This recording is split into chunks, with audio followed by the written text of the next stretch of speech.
Can you state your name again? I apologize. Sure, my name is Ani Martirosian Menon. Ani? Ani Martirosian, so the long Armenian name, M-A-R-T as in Tom, I-R-O-S-I-A-N, Menon, M-E-N-O-N. And I have submitted testimony. It is on file, public record. Wait, Ani is your first name? Ani, A-N-I. Okay. It's a very traditional Armenian name. Okay, very good. Aloha again, Chair, Vice Chair, and honorable committee members. Thank you again for allowing me to testify. I am in strong opposition to both H.R. 9 and H.R. 13, and let me tell you why. In fact, I think consolidating these two resolutions is ill-advised and misinformed, so I'm going to tackle each one by themselves with your approval. Okay, I'm only doing that because I'm pretty sure you guys want to talk about both. You're more than welcome to talk about each Great, separately. thank you so much, Chair. I appreciate that. I'm going to start with H.R. 9. This resolution is inherently flawed. It begins with an arbitrary purpose. It misrepresents the truth. It is one-sided, and it, on its face, is not a resolution that I think should be passed just because of the amount of errors inside the resolution. First of all, the purpose of this resolution states, I'm going to read straight off the resolution. It urges the administration of the United States to strengthen efforts to facilitate a political settlement to the Armenia-Azerbaijan Nagorno Karabakh conflict. In fact, the United States, the European Union, the United Nations, including its Security Council, and many independent parties have been continuously attempting to make a settlement to this conflict. Armenia and Nagorno Karabakh, both separate entities, because Nagorno Karabakh is an independent republic. They have both been participating. They have both come to a settlement. The only party here that is not coming to a settlement and is unwilling to negotiate constructively is Azerbaijan. And this is continuous. This is not something that is an assumption. This is fact stated with the record, and I'm sure you can find that within both my testimony and all the testimonies submitted in opposition to this resolution. Second, what I want to point to your attention is that quite a few of these, and I believe you could call them paragraphs where it starts whereas, they're unfounded. And I'll just pick apart a few just for today's news for examples during my testimony. But any of you have any other questions, please feel free to contact me directly. I can sit down with you and go point by point and explain exactly where the inconsistencies lay.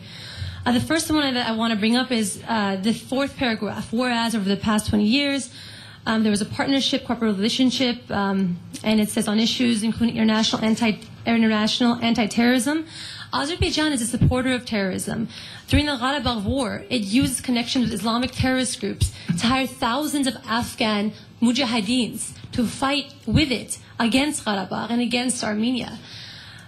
This is a historic fact supported by not only independent watchdogs, but also governments of many democratic nations around the world. Third, it states that Azerbaijan has economic. Let me just find this particular section for you. Well, it states that Azerbaijan's rapidly growing economy is an asset to the United States. In reality, first of all, this is Hawaii. To Hawaii, Azerbaijan does not benefit the people of Hawaii, and in fact, it remains one of the most corrupt and despotic countries in the world.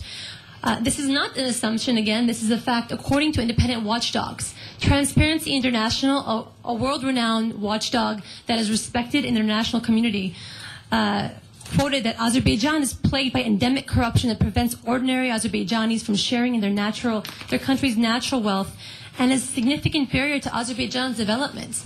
This is a sincere problem to Hawaii. We do not want to become the mouthpiece of a country whose leader is corrupt and despotic. Furthermore, I can share a story with you about Safarov. During NATO training, this is happening in Hungary. What happened is there was a man representing Azerbaijan. His name was Safarov. In the middle of the night, he broke into Armenia's representative's bunkers and murdered him. This is public record. You can Google and find out. And what happened is this man then, of course, went to jail. Hungary took this man to jail. This man was extradited to Azerbaijan. And the whole idea was he'll be extradited to Azerbaijan so that he can be, given due process there. In fact, when he stepped foot into Azerbaijan, the Azerbaijanis gave him a house, they gave him a car, they pardoned him and made him a national hero and professed that Armenia is their enemy. So you can see where already there are inherent inconsistencies with this resolution and our democratic, peace-loving system. Furthermore, Azerbaijan was the aggressor to the Nagorno Karabakh war. And introducing a House resolution which just seems so one-sided is completely contrary to our ideas of what our legislative process is supposed to be about. We are the people. We have, these are our voices that are to be heard. And I want to make sure that the people of Hawaii, the ones that support the opposition to this resolution, I want to make sure that our voices are heard, because we do not want to align ourselves with such a corrupt country, especially in a matter, this resolution, where it is completely one-sided. And again, I'd like to sit down with you all if you have any questions, and I'll go point by point. Moving on to HR 13, and this will provide you a little more background on the Nagorno Karabakh war. This particular resolution recognizes an anniversary of the Khojali tragedy in Azerbaijan. The statements offered again within this resolution are one-sided, out of context, and attempt to manipulate historic fact in favor of the true aggressor of the Nagorno-Karabakh war, Azerbaijan. This again is not assumption, this is fact, and I'll tell you why. Nagorno-Karabakh is and always has been an independent, autonomous republic. The only time, the reason this conflict came about is because of the Soviet Union. The Soviet Union took Nagorno-Karabakh when it was drawing its boundaries and gave Nagorno-Karabakh to the Soviet Azerbaijanis. This is why this conflict has come about. They gave autonomous region to the Soviet Azerbaijanis. The reason being, and many of you are veterans, or many of you have ties to our military, to destabilize the region, because you don't want a particularly strong majority of Armenians in one place with an ideology that is completely different to what the Soviets were trying to disperse. That is how this came about. The Armenians in Nagorno-Karabakh then wanted their freedom. They peacefully, by a referendum, asked Azerbaijan for their freedom. As a response, Azerbaijan, as Arpine Philian Mar was mentioning, Azerbaijan annihilated thousands and thousands of Armenians within Azerbaijan. And then it started this war against Nagorno-Karabakh, because they don't want to lose now a piece of land that they already have, or that was given to them. And they instituted mass murders of Armenians. They boiled babies in teapot. I mean, this is just sick things I don't want to mention in committee today because it's horrible. It's barbaric. They killed pregnant women. Again, I don't want to mention it, but I would love to talk to you in detail about it. Okay, we're going to have to take a break. You're more than welcome to continue, please. But we have to take a vote, otherwise we'll lose quorum on the other side. Great, so members, thanks, Chair. We're going to take a recess for a few minutes, go over to the Committee on Health for a joint decision-making recess. Nagorno-Karabakh was an autonomous and independent region, and it was just trying to get its independence back peacefully through referendum. And the Azerbaijanis, what resulted was they responded with this mass slaughter of many Armenians. There were 500,000 refugees, and many of which were orphaned children. And I didn't want to mention the atrocities, but there was mutilation, there was barbaric killings, there were babies ripped out of pregnant women's wombs. It was horrible atrocities that happens in war. And I want to make my stance on war. I don't think we should have war. I believe in peace, and I believe in peacefully settling this conflict. But these resolutions don't do that. These resolutions destabilize an entire region by taking one side, and one side only, through the text within them. Azerbaijan, and this is when we get to Khojali. Khojali is what was trying to be recognized, the anniversary of it, in HR number 13. Azerbaijan was its own aggressor in Khojali.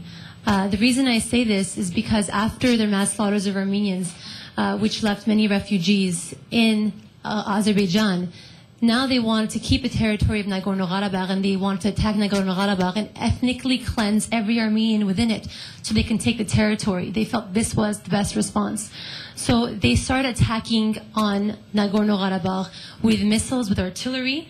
I believe I have in my written testimony a description of The shelling that the cities received, the NKR cities, was carried out with using Alasan and Crystal combat rocket launchers, as well as BM-21 Grad multiple launcher rocket system vehicles, the use of which is prohibited against civilians. The Azerbaijanis were targeting Armenian civilians.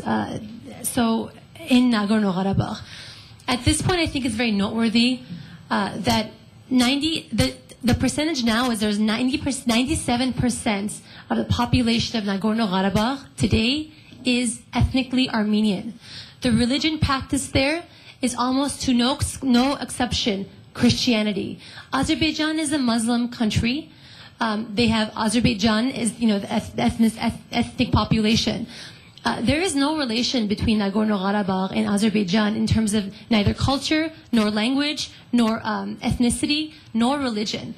It seems counterproductive that these Soviet boundaries are not only still in place, but now there's still a dispute over whose land this is. Nagorno-Karabakh is an independent republic. It has always been so. The Soviets put their hands in it, redrew boundaries, and now this conflict is still ongoing because Azerbaijan wants to keep this territory that was arbitrarily given to them. In continuation, with Azerbaijan being its own aggressor in Khojaly, with the shelling, with the killing of mass killing of civilians in Nagorno-Karabakh, there is a quote, there is an actual citation within this resolution, and this is why I point to the fact the resolution itself is flawed. There is a citation referring to the fourth paragraph, whereas international organizations such as Human Rights Watch documented the killings.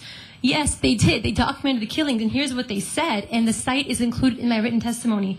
Azerbaijanis pounded the capital of Nagorno-Karabakh, Stepanakert, and other Armenian towns and villages with shells and grenades.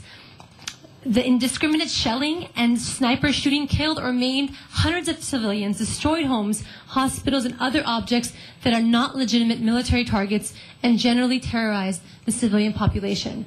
We all know what war looks like. This was war waged against the Armenians. Khojaly tragedy that Azerbaijan is referring to within this resolution is making it seem like Armenia was the aggressor. Armenia was the one who tried to take the land of the Azeris. Not the case. The Azerbaijanis want this territory. They're the ones who shelled and sniped and shot and killed many civilian Armenians. The Armenians acted in self-defense like any nation, like any proud nation would. They chose to defend themselves rather than die in the mercy of those that annihilated their people from 1988 to 1991.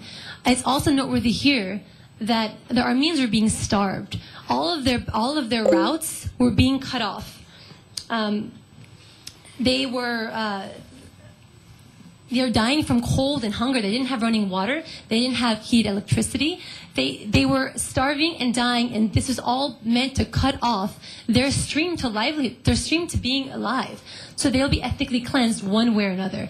In Khojaly, Armenia fought back within a day, and they were able to prevent the Azerbaijani forces from continuing to shell their territory, their people, and they're trying to make it so Nagorno-Karabakh's population wouldn't die off, neither in ethnic cleansing, in either starvation or in freezing temperatures, or the other way around in terms of a mass invasion.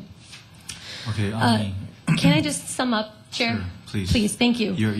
Everything you're saying, other people, I'm going to ask them if they're going to say the same thing. They're not. So by the time you finish, they might not have anything else to say. So sorry. I think the history should come out. I think the truth should come out, and this is why. I understand, but there's three other people that want to speak. Got you, Chair. I will speed it up. I promise. Okay. Give me 1 minute, please. Similarly, Azerbaijan continues to this day to refuse to constructively negotiate this conflict, and it continuously violates the ceasefire ordered by the UN Security Council. In fact, most recently, the 8th of this month, February 8th, Azerbaijan shot and killed an Armenian man. And on the 28th, in another ceasefire violation, it shot into Armenian territory and severely injured and wounded an Armenian girl in her room studying for an exam. This conflict still continues. Now, the point I want to make here is twofold. One, these resolutions are written in a very one-sided way. They're flawed. I am all for peaceful settlement to this dispute. God knows I know our history too well, being an Armenian American living in Hawaii. But I ask that you please oppose these resolutions. The side should not be busy rewriting history or using politics to gain an advantage, but instead should be focusing on ways to achieve lasting peace and security in the region. And these resolutions don't do that. These resolutions destabilize the entire region, and they should not be passed. Thank you so much for your time, and I understand also that there may have been support testimony filed in support of these resolutions, but I ask that you please note which testimony has been accepted from your constituency, from the people of Hawaii, rather than those from outside, because God knows I can get thousands and thousands, just based on the emotional depth of these issues, of testimony filed in opposition to these from outsiders. But it's the local people of Hawaii's voice that counts. And you are our hope you are voices. So please make yours heard, and thank you for allowing mine to be. Thank you.